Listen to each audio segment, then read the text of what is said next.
student, today we will learn very important topic of chapter number 2 units and measurement of standard 11 physics subjects। तो दोस्तों आज आपको देखना है कि ये टॉपिक क्या है। तो टॉपिक का नाम है एप्लीकेशन ऑफ डायमेंशंस। तो इसके बेसिस पे जो हमें गेट करनी है, जैसा हम जानते हैं कि डायमेंशन फार्मूला से हम कोई भी क्वेश्चन प्रोड्यूस कर सकते हैं। तो टॉपिक इस तरह से हम कह सकते हैं, deducing the relation among the physical quantity with help of the dimensional formula. Dimensional formula की हेल्प से हम किसी इक्वेशंस को प्रोड्यूस कर सकते हैं। तो कैसे प्रोड्यूस कर सकते हैं वो चीजें हमें बतानी है, ठीक है। तो हम इसको कैसे बताएंगे, by one example I will teach you कि कैसे हम प्रोड्यूस करते हैं, कैसे हम डायमेंशनल फार्मूला का यूज करके हम इक्वेशंस को गेट करते हैं, ठीक है। तो let's start example given that here, consider a simple pendulum having a bob attached to a string that oscillate under the action of the force of gravity. Suppose that the period of the oscillation of the simple pendulum depends on its length. क्या लिया है, length के लिए L mention किया गया है। Mass of the bob is small m and the acceleration due to gravity is g। तो derive the expression for its time period using the method of dimensional. हमें टाइम पीरियड से related formula निकालना है, जो dimensional फार्मूले के help से बनाना है, तैयार करना है। तो जो यहाँ पे डिपेंडेंसी दी गई है उसके बेसिस पे हमें सॉल्व करना है। तो हमें टाइम पीरियड निकालना है और यहाँ पे डिपेंड क्या है, लेंथ पे डिपेंड है, मास पे डिपेंड है और एक्सेलरेशन से रिलेटेड हमें इक्वेशंस बतानी है with help of the dimension. तो ये क्या है, second applications of the dimension है, एनालिसिस। तो हम यहाँ पे पढ़ते हैं और करते हैं, ठीक है। तो आप यहाँ पे लिख सकते हो the dependence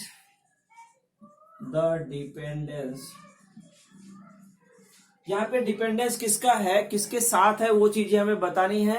time period T से रिलेटेड है, जो क्वांटिटी है, ये क्वांटिटीज के नाम लिखेंगे कौन कौन सी हैं, जैसा हमने वहां बुक में पढ़ा, अभी क्वेश्चन में पढ़ा यहाँ पे। तो क्वेश्चन में क्या है, L, M और G के फॉर्म में, तो इसको हमें लिखना भी पड़ेगा।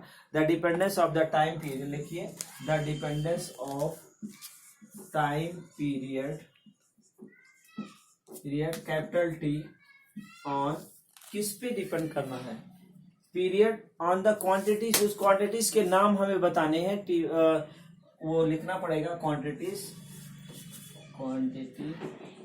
फिजिकल क्वांटिटीज हैं, कौन कौन सी क्वांटिटीज हैं बताएंगे क्या आप, क्या क्या है क्वांटिटीज। अभी यहाँ लिखा है लेंथ है, ठीक है, लेंथ,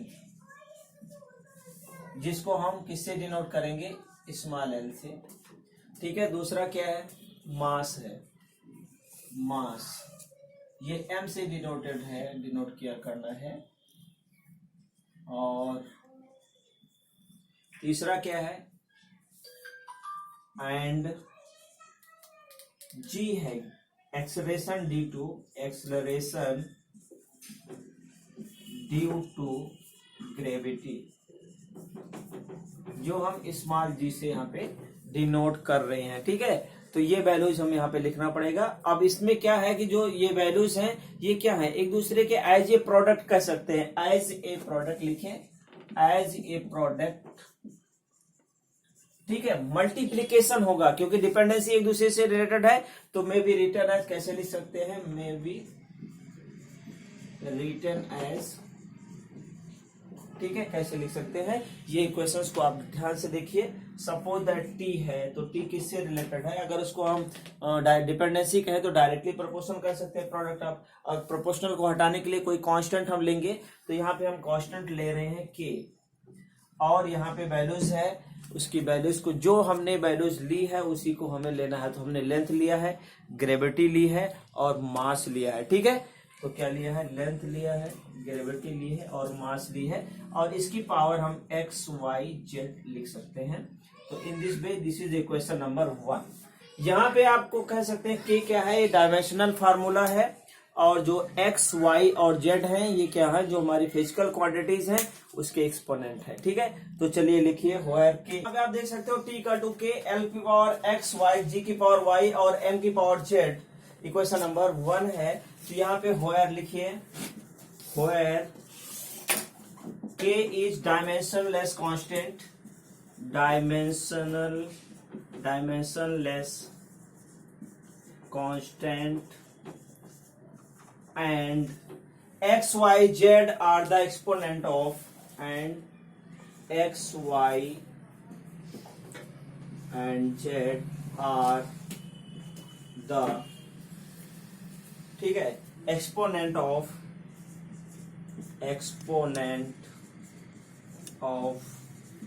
given quantities,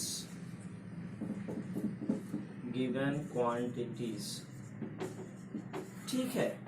तो आप देख सकते हो, तो k क्या है, डायमेंशनलेस कांस्टेंट है, और x, y, z क्या है, exponent of this quantities. Okay, तो इतना लिख लीजिए, हैव यू रिटन दिस। अब आगे हम क्या करेंगे, यहां पे हम इसके जो डायमेंशनल फार्मूले हैं बाय कंसीडरिंग द डायमेंशंस, हम इसको इक्वल करेंगे, इसकी वैल्यूज को लिखेंगे, ठीक है। तो चलिए लिखिए, by considering the dimensions of both side, लिखिए, लिखना पड़ेगा मुझे, तो चलो ठीक है, लिख देता हूं, बाय कंसीडरिंग, क्या लिखेंगे, by considering dimensions on both side, लिखिए, बाय considering the dimensions, ठीक है। क्या करेंगे, डायमेंशन कहाँ लेना है, डायमेंशन बोथ साइड लेना, डायमेंशन ऑन, लिखिए, dimensions on both sides. Okay, sides किसका लेना, जो हमने इक्वेशन लिया था उसी को हमें बताना है। तो वी हैव या वी गेट, जो भी लिखिए, हम क्या लिख सकते हैं, वी हैव, क्या लिखेंगे, अब इसकी वैल्यूज को लिखेंगे, डायमेंशनल फार्मूला लिखेंगे, LHS इक्वल टू RHS। तो हमने जो डायमेंशनल फार्मूला, अगर LHS और RHS, पहले हम फार्मूला एक बार लिख देते हैं, ठीक है। कौन सी इक्वेशन थी, T equal to K L G M, इसकी वैल्यू x थी, इसकी वैल्यूज y और z, ये हमारी इक्वेशन थी, इसी का हमें डायमेंशनल लिखना है। तो t का डायमेंशनल क्या होगा, ब्रैकेट में लिखेंगे, m 0 है, l 0 है, t 1 है, टाइम की पीरियड क्या है, 1 है। राइट साइड में k क्या है, डायमेंशन लेस है, तो इसकी वैल्यूज कुछ नहीं आएगी। अब यहाँ पे लेंथ का क्या होता है, डायमेंशनल फार्मूला क्या होता है, लेंथ का क्या होता है, l होता है, कैपिटल L, और इसकी पावर क्या है, x, मतलब एक्सपोनेंट x। अभी हमने ग्रेविटी एक्सेलरेशन का फार्मूला पढ़ा था, एक्सेलरेशन का फार्मूला क्या होता है, acceleration due to gravity, g equal to क्या होता है, v/t होता है। अगर हम इसका डायमेंशन निकालते हैं तो क्या हो जाएगा, इसके लिए हमें b का डायमेंशनल पता होना चाहिए, ठीक है। तो यहाँ पे g, जैसे आप ब्रैकेट, स्क्वायर ब्रैकेट लगाओगे, ये डायमेंशनल के फॉर्म में रिप्रेजेंट हो जाएगा। और वेलोसिटी का फार्मूला था L/T⁻⁻1, डायमेंशंस एंड टाइम को कैपिटल T से डिनोट करते हैं। तो in this way we can write L/T⁻², this is the dimensional formula of capital small g, gravity. तो यहाँ पे g की जगह पे हम क्या लिखेंगे, L की power 1 T⁻² whole power y, ठीक है। m क्या है, m is the mass of the physical quantities, ये मास की फिजिकल क्वांटिटीज, डायमेंशन क्या होता है, m होता है, कैपिटल M, ओके। और इसकी जो एक्सपोनेंट है वो z है। नाउ अब यहां तक क्लियर दिख रहा है आप लोगों को, ठीक है, दिख रहा है कि नहीं दिख रहा है, अरे बोलो ना, नहीं दिख रहा है तो ऊपर लिखे, ठीक है, दिख रहा है, ओके। तो अब हम आगे बढ़ते हैं, इतना लिख लिया, ऊपर की लाइन पे लिखते हैं क्योंकि नीचे बराबर क्लियर नहीं आएगा। तो अब हम ब्रैकेट को ओपन करेंगे, तो लेफ्ट हैंड साइड में क्या है, m की पावर 0, l की पावर 0, t की पावर 1 इक्वल टू, अब यहाँ पे l की पावर क्या लिखेंगे, x, lx, यहाँ पे क्या लिखेंगे, l की पावर y, t की पावर -2y, ब्रैकेट में ओपन किया है, डायमेंशन के अंदर लिख रहे हैं, और यहाँ पे लिखेंगे m की पावर z, जो हमने यहाँ लिखा उसी को लिखा। अब देखिए, जो l l है सबको एक साथ लिखेंगे तो कुछ इस तरह से लिख सकते हैं, mz, ठीक है, l की पावर क्या है, x है, और एल की पावर वाई भी है और टी की पावर -2y है, ठीक है। तो in this way we can write, चलेगा। चलो अब यहाँ पे अगर क्वांटिटी सेम है तो उसके जो एक्सपोनेंट होते हैं उसका एडिशन होता है, तो एल एल यहाँ पे 2 टाइम है और इसका जो एक्सपोनेंट है पावर है वो x और y है, तो पावर का क्या होता है, क्या होता है पावर का एडिशन होता है। तो चलिए यहाँ पे लिख सकते हो m की पावर z, l की power x plus y and t की पावर -2y। ओके, ये है हमारा लेफ्ट हैंड साइड में है m0 l की पावर 0 और t की पावर 1। यहां तक हमने डायमेंशनली इसको हमने लिखने की कोशिश की। अब क्या करेंगे हम, डायमेंशनल के जो वैल्यूज है on the equating the dimensions of the both side, दोनों लेफ्ट और राइट साइड दोनों को हम क्या करेंगे, इक्वेट करेंगे। तो लिखिए ऑन इक्वेटिंग, ठीक है। क्या हमें इक्वल करना है, उसके डायमेंशनल वैल्यूज को इक्वेट करना है, the dimension on both side, the dimension of both side.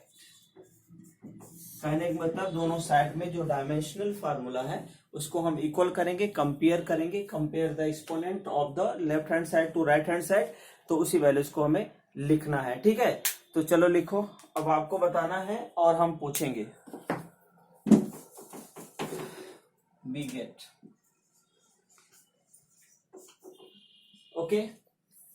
तो अब ये इक्वेशन आपके सामने है, इक्वेशन नंबर 2 कर दो, इसको ऐसे लिखना है, ठीक है। अब comparing the equation number 1, equation number 2, equation number 2 में हमें क्या करना है, कंपेयर करना है। तो देखिए यहाँ पे m है और यहाँ पे m है, यहाँ पे l है, यहाँ पे भी l है, यहाँ पे t है, यहाँ पे t है, लेकिन इसके जो एक्सपोनेंट्स हैं डिफरेंट है।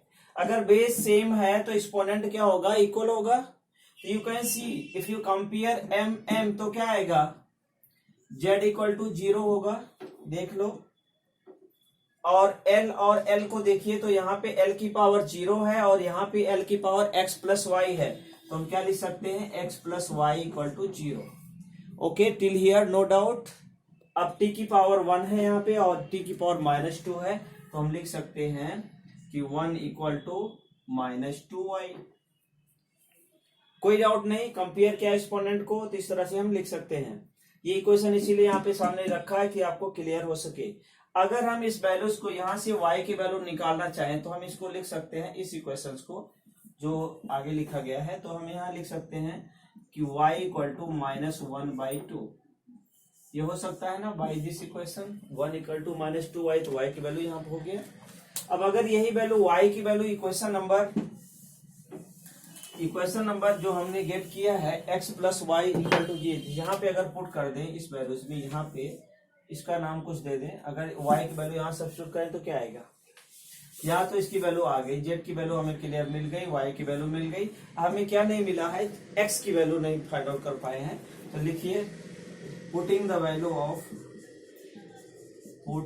Value of y equal to -1/2 in equation कौन सी है, x plus y equal to 0, जो हमने ये लिया है इसी में हम पुट कर देते हैं, we get.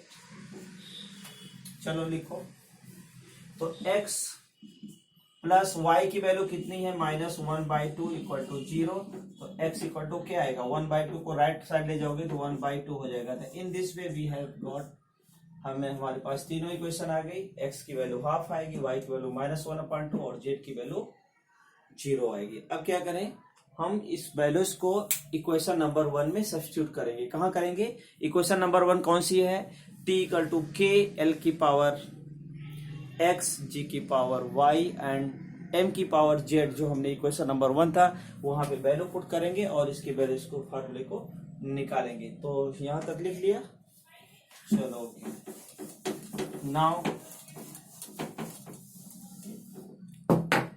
now putting the value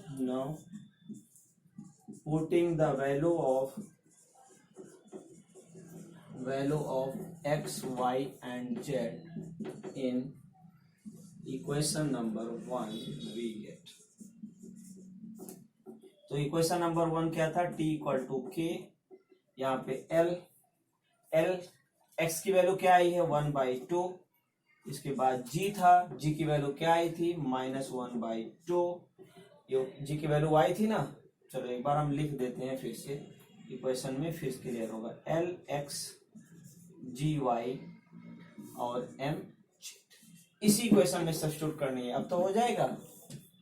तो चलो लिखो, k तो कांस्टेंट है, डायमेंशनलेस कांस्टेंट है, l की वैल्यू 1/2 आई थी और g की वैल्यू क्या आई थी -1/2, ठीक है। और z की वैल्यू क्या थी नहीं मालूम, अरे अभी निकाला था 0। अच्छा 0, क्लियर हुआ। अब तो हम इसको इस तरह से लिख सकते हैं, जिसकी पावर अगर m की पावर 0 है तो उसकी वैल्यू 1 हो जाएगी। यहाँ लिखेंगे k l की पावर हाफ, और g हाफ है तो इसको डिवाइड कर सकते हैं, g की पावर 1/2, ओके। और m की पावर 0 है तो वो 1 हो जाएगा, ठीक है। यहाँ तक कोई डाउट नहीं है। अब इसको आगे हम अगर लिखना चाहें तो यहाँ पे लिख रहे हैं t इक्वल टू, हम क्या लिख सकते हैं k, और ये रूट के अंदर लिख सकते हैं क्योंकि 1/2 दोनों है, तो l/g हम लिख सकते हैं। अगर इस इक्वेशंस में हम k की वैल्यू पुट करें तो k की वैल्यू डायमेंशनली हम कह सकते हैं कि k इक्वल टू 2π होता है, ठीक है। तो यहाँ पे अगर सब्स्टिट्यूट करें इसकी वैल्यूज तो क्या हो जाएगा 2π रूट l/g। तो ये जो हमारा फार्मूला है equation number 3, this is our desired equation of the time period. जो हमें डिपेंडेंसी दी गई है इसके बेसिस पे हम कह सकते हैं कि this is the correct answer.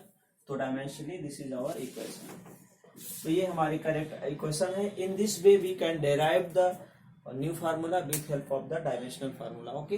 तो ये this is your answer, okay.